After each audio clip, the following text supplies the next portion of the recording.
at the 1967 borders was guaranteed, it could happen, would you be prepared to accept that? Meaning that, you know, your argument for having to extend to a greater Israel is that if we don't do that, all we'll have is missiles raining in on us. So I'm saying take that out as a hypothetical. And your security in 67 borders and the capacity to do all the things that you want Israel to do and is doing was given even more impetus. Would you be prepared to be for a Palestinian state in that circumstance? First of all, Israel is fulfilling its vision as we speak. In any case, and but it can't. I mean, it's got if you're in a permanent state of war, there's got to be some. Look, you know, we've been in just in terms of how you spend your national. Yeah, but still, it's been 65 years since Israel's established, and we don't have peace, yet we're doing amazing things. Nobody denies that. And we can continue to do amazing. Different, interesting, if you didn't have to live with the constant threat to your security Charlie, as you perceive my oldest kid is 8 years old. His name is Yoni. He's named after Yoni Netanyahu from Entebbe. The brother of Benjamin Netanyahu. That's right. And you know, the one thing that keeps me awake at night is what happens 10 years from now. I'm willing to go fight, but I really fear the day that Yoni will be a soldier.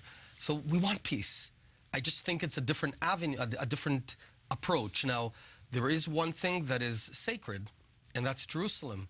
And if any sort of arrangement, and I don't care what, requires to divide our eternal capital, which we've been in for 3,000 years straight, the answer is no. Under no circumstances. We will always keep Jerusalem united under Israeli sovereignty. But I think there's another approach, which is called peace between the people, and I'm not talking about it, I'm doing it every day. I'm building industrial centers in Judea and Samaria for Palestinians and Israelis. We've got shopping centers joined. We've got better infrastructure. Instead of wasting our time endlessly in Oslo, in Annapolis, and all these Camp David places. All those things were bad?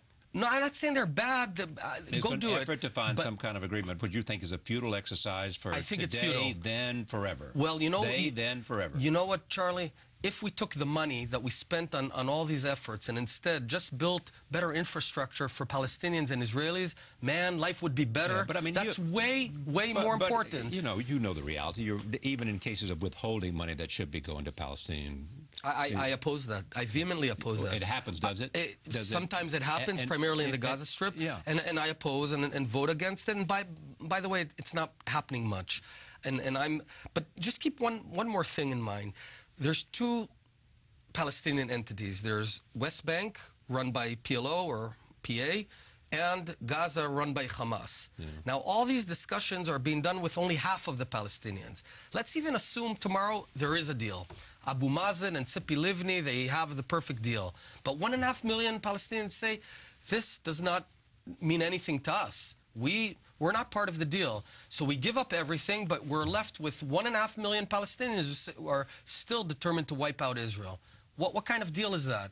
This is all charades. These are all charades. But what kind of deal? And I know that it's common wisdom. I know that it's an uphill battle what I'm doing now. I know that most people think that there has to be a Palestinian state within Israel, but that doesn't make it right. I'm a student of history, and I've seen time and again how common wisdom was wrong. This is one of those cases. How far are you prepared to see the extension of settlements? As far as you can go. There is no as far. Look, all of Israel, Charlie, from Tel Aviv to the Green Line, our whole width is 15 minutes. Right. 15 minutes is how, if you get on a car, you drive eastward. So it's not that very far. Often cited as the reason for security concerns. Yes, but I'm saying, if anyone suggests to divide Jerusalem or places that are part of the Judeo-Christian ethos, the Bible, all these areas, and Islamic as well. Well, that was way later. If you know history, you know the Palestinian people who came about roughly 100 years ago as a reaction to Zionism. If you look at history, there was never a Palestinian people. All right, can we move to Iran for a second? Absolutely. The Prime Minister has one point of view, and I assume you support his point of view, or maybe have a different one. He basically has vocally and vociferously being in argument against the possibility of an interim agreement, which would freeze Iranian nuclear activities in exchange for the reduction of some of the sanctions, but not on oil, as I understand it. What's wrong with that? Okay.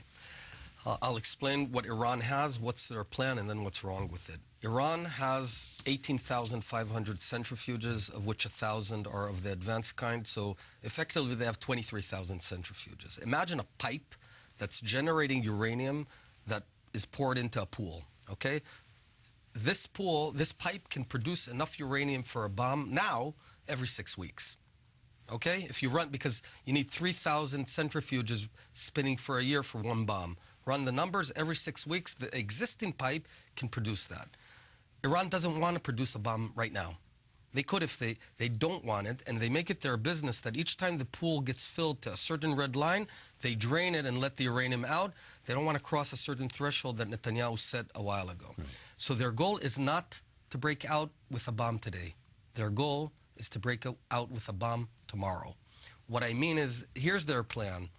Anyway, they've reduced production. We don't need the deal. Their plan is keep the machine, ease the sanctions, and wait for an opportune moment when the world's busy with some conflict 8 months from now, 12 months from now, and then quickly break out within 6 weeks, set a fait accompli.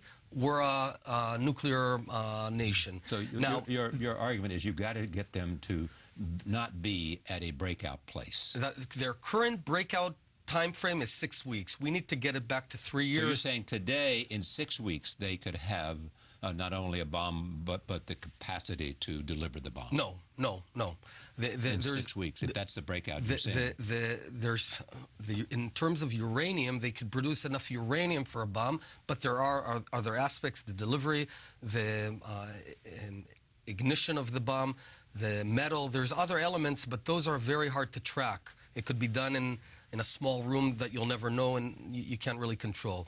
So where we differ, our goal, a bad deal is a deal that halts the production. Because anyway, they've halted the production. Right now they've halted. The IAEA said that they've already halted because they don't want to cross that line when the whole world's looking at them, because they'll turn into a North Korea. And they cannot and do not want to be a North Korea.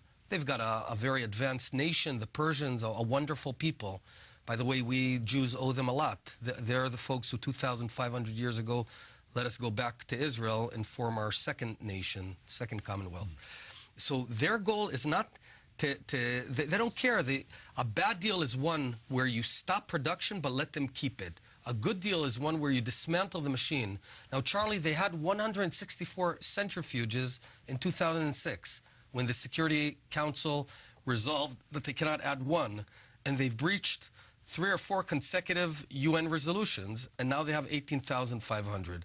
We need to dismantle the machine so the breakout period will be 3 years and not roughly 6 weeks. How would you do that? Well, there's only one way. Put them at a junction where it's an either-or. Either you keep the machine or you have a good economy. You can't have it both ways. And they're almost there.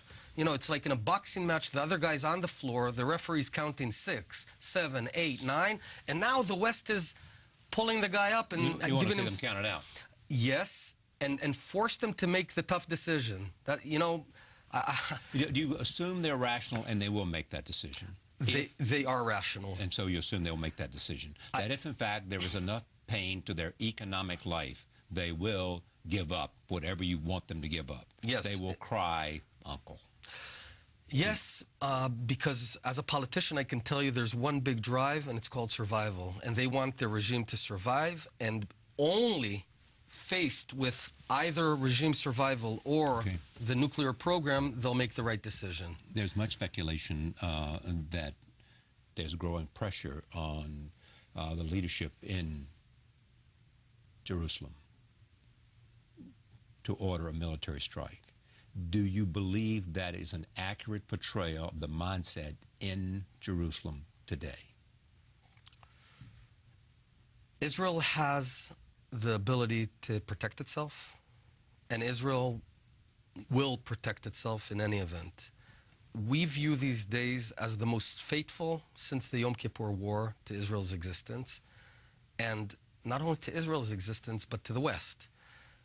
If Iran acquires a weapon, the problem isn't they'll drop it on Israel right away. The problem is that right away, Saudi Arabia, Egypt, Syria, the whole region will have many bombs. Everybody accepts that idea.